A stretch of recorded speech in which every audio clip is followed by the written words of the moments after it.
അടുത്ത 100x crypto currency narrative ഏതാണെന്ന് നമ്മൾ ഈ വീഡിയോയിൽ ചർച്ച ചെയ്യുന്നതാണ്. അടുത്ത 100x ക്രിപ്റ്റോ കറൻസി 2 നറേറ്റീവ്സ് ആയിരിക്കും. ക്രിപ്റ്റോ കറൻസി നറേറ്റീവ്സ് ആയിരിക്കും. ഒന്ന് ഡീപ്പിൻ നറേറ്റീവ് ആയിരിക്കും, പിന്നെ AI നറേറ്റീവ്. ഡീപ്പിൻ നറേറ്റീവ് വളരെ ഇമ്പോർട്ടൻറ്റ് നറേറ്റീവ് ആണ്. അതില്ലാണ്ട് Web3 ഇല്ല. Web3 എന്ന് പറഞ്ഞാൽ ഡീസെൻട്രലൈസേഷൻ എന്ന് പറഞ്ഞാൽ more power to the people എന്ന് പറഞ്ഞിട്ടുണ്ടെങ്കിൽ പീപ്പിളിന് അവരുടെ റിസോഴ്സസ് അല്ലെങ്കിൽ കമ്പ്യൂട്ടേഷൻ റിസോഴ്സസ് അവർക്ക് വേറെ ആൾക്ക് ലീസ് ഔട്ട് ചെയ്യും. എന്തിന് ആപ്പ് ഹോസ്റ്റിങ്ങിനോ അല്ലെങ്കിൽ അവർക്ക് ഒരു സ്റ്റോറേജ് റിലേറ്റഡ് കാര്യത്തിന് അവർക്ക് കൊടുക്കാം. നമുക്ക് നമ്മുടെ സ്റ്റോറേജ് എന്നാൽ നമുക്ക് ഇത്ര കാശ് നമുക്ക് കിട്ടും എന്ന് വെച്ചിട്ടുണ്ടെങ്കിൽ നമ്മൾ കൊടുക്കുന്ന സ്റ്റോറേജിനനുസരിച്ച് നമുക്ക് ഒരു ഫീ സെറ്റ് ചെയ്യാം. അതിനനുസരിച്ച് നമുക്ക് കാശ് കിട്ടും. അതാണ് ഡീപ്പ് നറേറ്റീവിന്റെ ഏറ്റവും വലിയ ഉദ്ദേശം എന്ന് വെച്ചിട്ടുണ്ടെങ്കിൽ ഡീപ്പ് നറേറ്റീവ് എന്ന് പറഞ്ഞിട്ടുണ്ടെങ്കിൽ എന്താണെന്ന് വെച്ചിട്ടുണ്ടെങ്കിൽ ഡീസെൻട്രലൈസ് ഫിസിക്കൽ ഇൻഫ്രാസ്ട്രക്ചർ നെറ്റ്വർക്ക്സ് എന്നാണ്. ഈ ഫിസിക്കൽ ഇൻഫ്രാസ്ട്രക്ചർ നെറ്റ്വർക്ക്സ് ഉണ്ടെങ്കിൽ മാത്രം നമുക്ക് ഡീസെൻട്രലൈസ് കമ്പ്യൂട്ടിംഗ് സ്റ്റോറേജ് നെറ്റ്വർക്കിംഗ് ഒക്കെ പോസിബിൾ ആവുള്ളൂ. എന്നാൽ മാത്രം നമുക്ക് ഡെമോക്രറ്റൈസ് ചെയ്യാൻ പറ്റുള്ളൂ ഈ ടെക്നോളജി. ഡെമോക്രറ്റൈസേഷൻ ഓഫ് ടെക്നോളജിയാണ് ഇവിടെ ഏറ്റവും ഇമ്പോർട്ടൻറ്റ് Web3. Web 2.0 എന്ന് നടക്കുന്നത് വെച്ചിട്ടുണ്ടെങ്കിൽ സെൻട്രലൈസേഷൻ ആണ്. സെൻട്രലൈസേഷൻ എന്ന് വെച്ചിട്ടുണ്ടെങ്കിൽ നമ്മുടെ ഡാറ്റ ഒക്കെ ഒരു സെൻട്രൽ അതോറിറ്റിയുടെ കയ്യിലാണ്, അല്ലെങ്കിൽ സെൻട്രലൈസ് സെർവേഴ്സിലാണ്. ആ സെർവേഴ്സാണ് നമ്മുടെ അപ്ലിക്കേഷൻസ് ഒക്കെ ഹോസ്റ്റ് ചെയ്യുന്നതും, അല്ലെങ്കിൽ നമുക്ക് വല്ല ആവശ്യം ഉണ്ടെങ്കിൽ നമ്മുടെ സെർവേഴ്സിൽ നമ്മുടെ ഡാറ്റ എടുത്ത് വയ്ക്കുക. എന്താണെന്ന് വെച്ചിട്ടുണ്ടെങ്കിൽ ഈ വലിയ വലിയ കമ്പനീസുകൾക്ക് ഇൻസ്റ്റിറ്റ്യൂഷൻസിന് നമ്മളെക്കുറിച്ച് പഠിക്കാനും പിന്നെ അതിനനുസരിച്ച് പ്രൊഡക്റ്റും സർവീസും നമുക്ക് പ്രൊവൈഡ് ചെയ്യണം. പക്ഷെ ആ കാലഘട്ടം മാറിയിട്ട് യൂസർ ഓൺഡ് കണ്ടന്റ് കാലഘട്ടത്തേക്ക് മാറിയ കാരണം ഈ ട്രെൻഡ് അല്ലെങ്കിൽ ഈ Web 2.0 ട്രെൻഡ് മാറിയിട്ട് ഇപ്പോൾ Web 3.0 ട്രെൻഡിലേക്ക് മാറിക്കൊണ്ടിരിക്കുകയാണ് നമ്മൾ മനസ്സിലാക്കുക. എന്ന് വെച്ചാൽ ഡീസെൻട്രലൈസേഷൻ ആർക്കിലേക്കാണ് നമ്മൾ മാറുന്നത്. ഡീസെൻട്രലൈസേഷൻ സ്റ്റോറിയിലേക്കാണ് നമുക്ക് നീങ്ങുന്നത്. നറേറ്റീവ്സ് അതിൽ ഏറ്റവും വലിയ ഇമ്പോർട്ടൻറ്റ് നറേറ്റീവാണ് ഡീപ്പ് എന്ന് പറഞ്ഞാൽ ഇപ്പോൾ നിലനിൽക്കുന്നത് $256 ബില്യൺ മാർക്ക് ക്യാപ്പാണ്. അത് എന്തായാലും $500 ബില്യൺ മാർക്ക് ക്യാപ്പ് എത്താനുള്ള സാധ്യതയുണ്ട്. പിന്നെ നിങ്ങൾ കാര്യം മനസ്സിലാക്കണം, എല്ലാ നിലവിലുള്ള യൂട്ടിലിറ്റി ബേസ് കാറ്റഗറിയും ഭാവിയിൽ ഒരു $100-200 ബില്യൺ മാർക്ക് ക്യാപിറ്റലൈസേഷൻ എത്താനുള്ള സാധ്യതയുണ്ട്. കാരണം വെച്ചിട്ടുണ്ടെങ്കിൽ ഇത്രേ ഉള്ളൂ.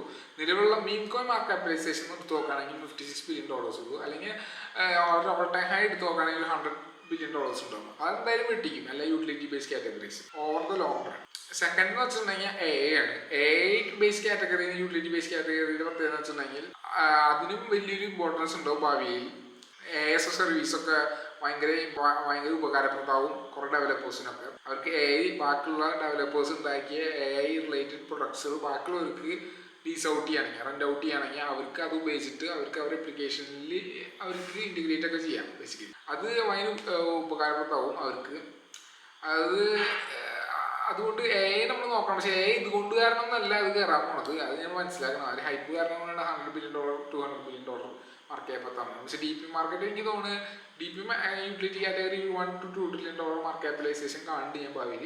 AI അതുപോലെ കയറാനുള്ള സാധ്യതയുണ്ട്. പക്ഷേ AI കയറാനുള്ള സാധ്യത ഉണ്ടെങ്കിൽ ശരി, ഇതിലുള്ള ഹൈപ്പ് മാത്രമേ ഉള്ളൂ എന്ന് എനിക്ക് മനസ്സിലായി. ബേസിക്കലി ഹൈപ്പാണ്. ബ്ലോക്ക് ചെയിനും AI അത്ര നല്ല രീതിയിൽ പോണതല്ല. കാരണം വെച്ചിട്ടുണ്ടെങ്കിൽ AIക്ക് ഭയങ്കര ഫാസ്റ്റ് ആയിട്ടില്ല കാര്യങ്ങൾ നടക്കണം. ബ്ലോക്ക് ചെയിൻ എന്ന് പറഞ്ഞാൽ അതിൻ്റെ ബോട്ടിൽ നെക്സ് ഒക്കെ ഉണ്ട്. അതുകൊണ്ടാണ് ഇവിടെ പ്രശ്നം വരുന്നത്. ബേസിക്കലി എന്നാലും ഒരു $100-200 ബില്യൺ കാണുന്നത് ബസ് കയറണം. ബേസിക്കലി ഹൈപ്പ് കയറണം.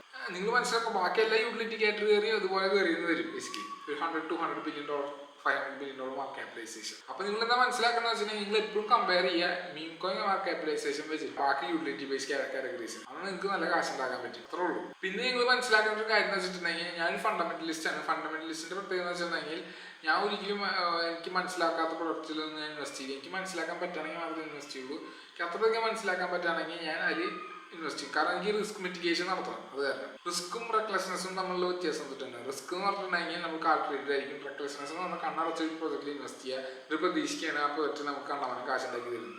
അത് എൻ്റെ കളിയില്ല. എൻ്റെ കളി എന്ന് വെച്ചിട്ടുണ്ടെങ്കിൽ ഞാൻ റിസ്ക് എടുക്കുകയാണെങ്കിൽ എനിക്ക് റിസ്ക് കുറയ്ക്കണം ഭയങ്കരമായിട്ട്. ആ പ്രൊജക്റ്റിൽ ഇൻവെസ്റ്റ് ചെയ്യണം. അതിന് ഇൻട്രൻസിക് വാല്യൂ അതിന് കൂടുതലായിരിക്കണം. പിന്നെ ആ പ്രൊജക്റ്റ് എന്തെങ്കിലും യൂട്ടിലിറ്റി കൊണ്ടുവരണം മാർക്കറ്റിന് അല്ലെങ്കിൽ കൺസ്യൂമർ. അത്ര ഞാൻ ചിന്തിക്കാറുള്ളൂ. അത് ഞാൻ പല ഘടകങ്ങളും നോക്കാറുണ്ട് ആ പ്രൊജക്റ്റിനെ കുറിച്ച്.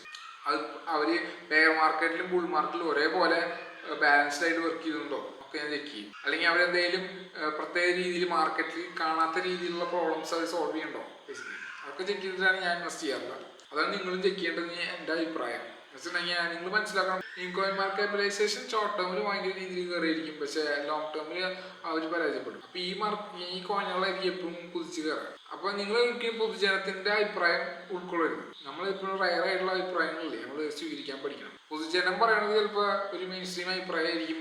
അത് ശരിയാവണമെന്ന് ഒരു നിർബന്ധമില്ല. പിന്നെ അവർ കംപ്ലേസൻ്റ് വേണം പൊതുജനത്തിൻ്റെ കാര്യത്തിലൊക്കെ ഒരു പൊതുജനത്തെ അഭിപ്രായത്തിൽ വിശ്വസിക്കുന്ന ആൾ എപ്പോഴും കംപ്ലൈൻസിൻ്റെ ആയിരിക്കും ബേസിക്കലി. അവനൊരിക്കലും ഔട്ട് ഓഫ് ദ ബോക്സ് ആയിട്ട് ചിന്തിക്കണല്ലേ. അത് കാരണം അവന് റിട്ടയർ ചെയ്യാൻ ബുദ്ധിമുട്ടായിരിക്കും. ഞാനെന്ന് വെച്ചിട്ടുണ്ടെങ്കിൽ ഈസിലി 100x അടിച്ചിട്ട് ഞാൻ റിട്ടയർ ചെയ്യണ പരിപാടികളൊക്കെ ഞാൻ ചിന്തിക്കുക ബേസിക്കലി. എങ്ങനെയാണ് പെട്ടെന്ന് റിട്ടയർ ചെയ്യാൻ. അത് ഞാനെന്ത് അപ്പോൾ അണ്ടർഡോഗ്സിനെയാണ് ഞാൻ ഇൻവെസ്റ്റ് ചെയ്യുക. അണ്ടർഡോഗ്സ് ഭയങ്കര രീതിയിൽ കയറും, കോടികൾ കയറുമ്പോൾ ഞാൻ കോടികൾ ഉണ്ടാക്കും.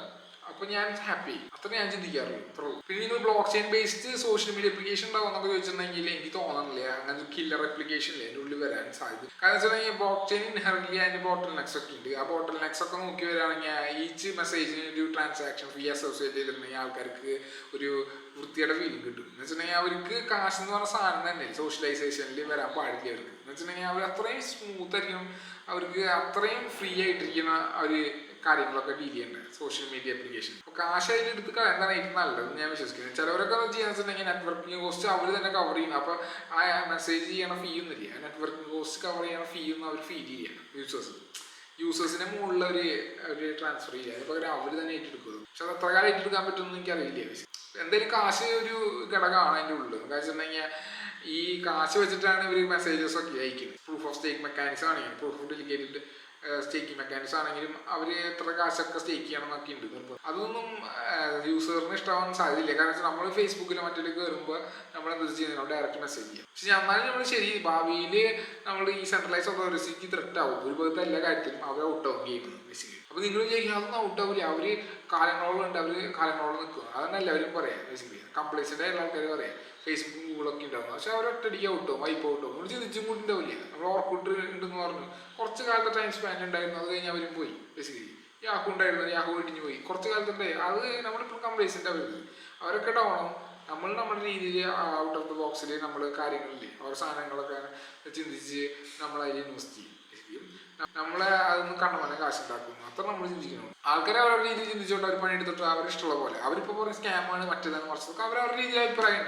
നമ്മൾ നമ്മുടെ രീതിയിൽ അവരങ്ങനെ ജീവിച്ചു പോയി പോയിക്കോട്ടെ. നമ്മൾക്ക് അതിൻ്റെ ആവശ്യമില്ല. നമ്മൾ നമ്മുടെ കോൺട്രാറിനെ ചിന്തിച്ചിട്ട് നമ്മളവിടെ കാര്യങ്ങൾ കാശുണ്ടാക്കി നമ്മൾ മുന്നായിട്ടിരിക്കുന്നു റിട്ടയർ ചെയ്യും. അത് നമ്മൾ ചിന്തിക്കേണ്ട ആവശ്യം.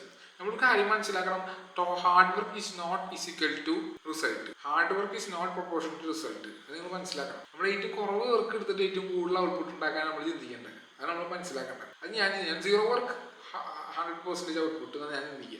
അങ്ങനെ കുറച്ച് ബുദ്ധി ഞാൻ പറയില്ല, എന്നാലും അത് കുറച്ചുകൂടി എഫിഷ്യൻ്റ് ആയിട്ടുള്ള മാനർ നമ്മൾ ചിന്തിക്കുക. നമ്മൾ ഇപ്പോൾ ബ്രൂട്ട് ഫോഴ്സ് ടെക്നിക്ക് ഉപയോഗിക്കും ആ ഉത്തരം കണ്ടെത്താം. പക്ഷെ നമ്മൾ ആലോചിച്ച് നോക്കുക, നമ്മുടെ ഏറ്റവും എനർജി ഇൻറ്റൻസീവ് അല്ലാണ്ട് ഏറ്റവും ഈസിയസ്റ്റ് പാത്തല്ലേ നല്ലത് എന്ന് വെച്ചിട്ടുണ്ടെങ്കിൽ നമ്മൾ എനർജി എത്ര കൺസ്യൂം ചെയ്യണല്ലേ, നമുക്ക് പെട്ടെന്ന് ഉത്തരം കിട്ടുന്നതല്ലേ നമുക്ക് ഏറ്റവും നല്ലത്. അല്ലെങ്കിൽ നമ്മൾ ഇതിന് എല്ലാത്തിനും കൊണ്ട് ബ്രൂട്ട് ഫോഴ്സ് ടെക്നിക്ക് ഉപയോഗിക്കണമെന്ന് എനിക്ക് മനസ്സിലാവണല്ലേ. എന്തായാലും ശരി, നമ്മുടെ കാര്യം എന്താണെന്ന് വെച്ചിട്ടുണ്ടെങ്കിൽ നമ്മുടെ ഏറ്റവും എനർജി കുറഞ്ഞിട്ട് നമ്മൾ കാര്യം സഹായിച്ചെടുക്കുന്നതാണ് നമ്മുടെ ഏറ്റവും ബുദ്ധിയുള്ള ആളെന്നല്ല ഒരു എഫക്റ്റീവ് ആയിട്ടുള്ള ഒരു ടെക്നിക്ക് ഉപയോഗിക്കുന്ന ചെയ്യാം ബേസിക്കലി ഇൻവെസ്റ്റർ. അപ്പോൾ നമ്മൾ ഇൻവെസ്റ്ററിൻ്റെ ചിന്ത നമ്മൾ ഇൻട്രിൻസിക് വാല്യൂ ഉണ്ട് മറ്റേത് നോക്കുക. നമ്മൾ ഇൻട്രിൻസിക് വാല്യൂ എന്തുകൊണ്ട് അങ്ങനെയൊക്കെ ഇത് ഉപകാരപ്രദമാവുക സമൂഹത്തിൽ നിന്നൊക്കെ നമ്മൾ നോക്കും. എന്നിട്ട് നമ്മൾ ഇൻവെസ്റ്റ് ചെയ്യുള്ളൂ. അപ്പോൾ നമുക്കൊരു നല്ല ഏർണിങ് കിട്ടും. പിന്നെ നമുക്ക് പിന്നീട് പണിയെടുക്കേ വേണ്ട. അത് നമ്മൾ ചിന്തിക്കണം. പണിയെടുക്കേ വേണ്ട, നമ്മുടെ ഇഷ്ടമുള്ള കാര്യങ്ങളൊക്കെ ചെയ്ത് നമുക്ക് ജീവിക്കുക മരിക്കുന്നവരെ. അത്രേ ഉള്ളൂ എനിക്ക് ഈ വീഡിയോയിൽ പറയാം.